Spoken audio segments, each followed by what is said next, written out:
За мен добрият стил е всъщност да се възползваш от малото до толкова, колкото да извадиш най-доброто от себе си. А не сляпо да я следваш? Не, в никакъв случай. Другото за мен е обезличаване, когато сляпо следваш. Даже има много такива недобри примери в тая насока. Добре, ако дойде наистина клиент при теб с знанието как точно иска да изглежда, а ти виждаш, че това не е добрия вариант за него, трудно ли ти е да го разубедиш и да му обясниш, че не е това вариант?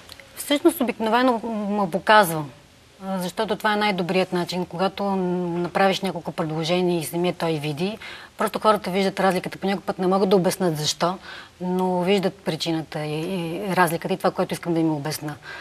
И това е най-хубавото в моята работа, че особено когато имаме доверие, когато сме работили с един човек по-дълго време, първо се познаваме много по-добре. Второ, той като ми има доверие, е убеден в това, което аз му казвам. Нещата стават постепенно. Не стават от раз при всички случаи. В чужбина има една такава услуга, която предполага следното. Да кажем, идва чужденец в България. Исках да те попитам дали я има при вас. Идва чужденец в България, не познава съответно София, има известно време престой тук. И има човек, който се грижи за това да му намери, да му купи билети за кино, да го заведе, да му намери заведение, където да е вкусна храната, да е такава, каквато той би искал да хапва. Тоест, грижи се за абсолютно всичко. Ако му трябва такси, нали, за, да кажем, 2-3 дни, не само от точка А до точка Б, той да му намери или кола, някакъв превоз. Тоест, грижи се за него през целия престой тук. Вие предлагате ли такава услуга? Всъщност, моята услуга е обгрижване на клиента по отношение на неговата визия. Нормално един човек, който идва в България, не познава нито София, нито България. Да има човек като мен, ако му се налага да пазарува нещо, независимо, защото аз имам една от услугите ми е пазаруване на подарък. Също така че мога да му бъда полезни и в тази насока. Освен това, знам къде мога да намеря нещо подходящо за него, зависимо от това, което той иска, а той естествено да не го знае. Така че това е част от услуга. Това е също услуга и за такъв тип хора. Дори тези, които идват от провинцията, по повод абитуренски балове или по някакъв друг повод да пазаруват, тази услуга е също и за тях. Като цяло в България, така лично мои впечатления, хората ползват приятелите си като психоаналитици и нямат навика да ходят на психолог. Понякога, може би, заради финанси, липса на такива.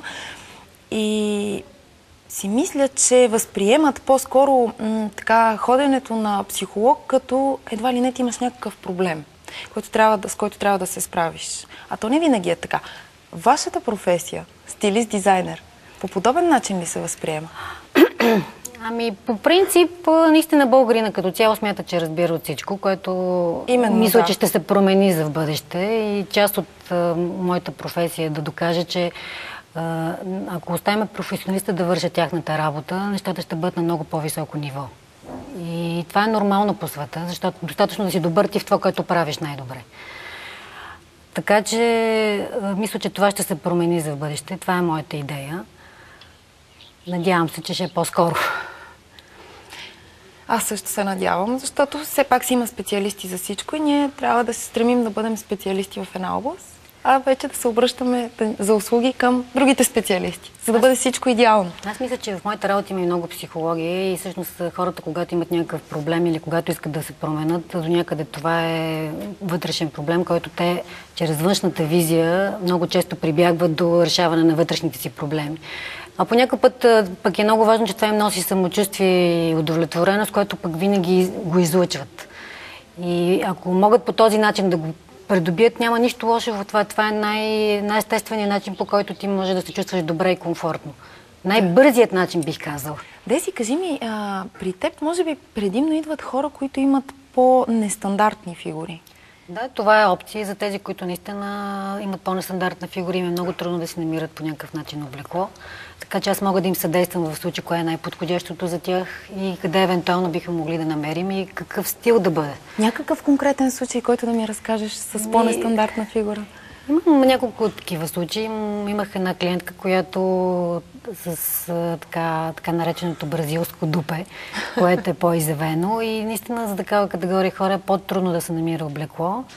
Но се справихме много добре с задачата. Съответно, тя беше много доволна, защото много бързо отреагирах. Трябваше да пътува за чужбина, нещата бяха важни и спешни. И крайният резултат беше много добър.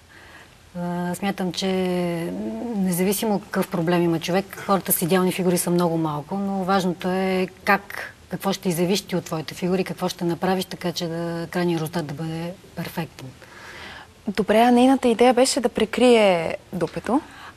Не толкова да го прикрие, колкото тя се притесняваше от това, че трудно си намира дрехи, от разликата в талията, примерно, и ханша в случая се получава и много малко дрехи стоят добре.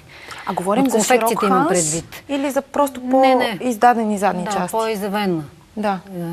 Което е много сексапилно според мен. Аз лично смятам, че и повечето мъже смятат така, но наистина ние жените сме склонни така да хиперболизираме недостатъците си, вместо да се радваме на всички положителни. Включително да кажем същото нещо мога да кажа и за жените, които са с по-голям бюст, които в повечето случаи се опитват да го прикрият, по някакъв начин да не го изявяват, да се притесняват се от него. Аз лично смятам, че това е нещо, което задължително трябва да носиш с гордост, по някакъв начин да го показваш. В смисъл, разбира се, в някакви граници на добрия вкус. Аз си мисля, че може би това се получава при жените, които имат естествено голям бюст, защото още в пубертета започва да идва притеснението, че ти имаш пък съученичките ти нямат и леко се прегърбваш, а тези, които си слагат силикон в една такава по-зряла възраст, имам преди вече си пораснала, нали? Вече си жена, те гордо го носят, пъчат се. Аз мисля, че трябва винаги да носиш това, което имаш и което ти е хубаво и да го показваш и да прикриваш това, което не е толкова добре. И всъщност това е голямото изкуство и това е добрия вкус и стил. Лично аз смятам, че за това работя. На практика всеки човек да разбере кое е най-доброто в него и да може да го изяви. Иначе... Разкажи ми повече за вълненията, които си имал около абитуриентските балове. Смятам, че мога да бъда много полезна на родителите по отношение на абитуриентските балове, защото те са в една много специална възраст в пубертета или вече излизат от пубертета, когато много не са наясно точно какво искат и как го искат. Аз съм била свидетел на невероятни скандали между майка и дъщеря за рокля на бала. Дори много грозно впечатление ми направи какъв език държи дъщерята на майката и това е цялата карница заради един стайлинг. Аз мисля, че точно в тази насока мога да бъда много полезна, защото аз съм професионалист, мога по някакъв начин да насоча момичето, кое е най-доброто за него по много по-добър начин и по много по-професионален начин. Аргументирано да я обясниш. Аргументирано, да дам примери, да дам възможност да се види сама отстрани. Освен това не смятам, че добрата дреха е най-скъпата дреха. В смисъл такъв, че в случай не е въпроса колко пари си хвърлил, за да има добър краен резултат. И от такава гледна точка мисля, че мога да бъда много по-полезна, отколкото един родител, защото взаимоотношенията между родител и дете са съвсем различни. И наистина се стига до много такива драматични и драстични ситуации, докато от моя случай, с моя помощ, нещата мисля, че ще бъдат много по-лежерни, и в крайния резултат ще бъде възможно най-добрия за двете страни. Като цяло, какви сте впечатленията? Напоследък абитуриентките все по-голи са на баловете. Това е като някаква мода ли се е наложила? Аз не знам. Има някаква такава тенденция, но това е, според мен, те първо няма собствен изграден стил. Освен това, искат и да демонстрират, че са вече пораснали. Така комплексна е цялата. Много зависи дали искат, примерно, това да е туалет, който никога повече да не обличат, или да е нещо, което да е практично и винаги добре да изглеждат с него и да го ползват, примерно, за други официални случаи, което според мен е доста по-удачен вариант. Да, защото иначе една вечер хвърлят се един куп пари, а роклята остава в гардероба за спомен. За мен е много важно момичето или момчето да се чувства комфортно. Значи, ако той никога не е ходил с костюм и сега изведнъж се опиташ да го облечеш в костюм, той самия не се чувства комфортно и това се усеща и се чувства и никак не е добре. По същия начин и за едно момиче, ако до сега е ходила спортно облечен и изведнъж иска да бъде като една фолк-звезда, също ще се усеща и няма да се чувства, ще бъде много смешно отстрани.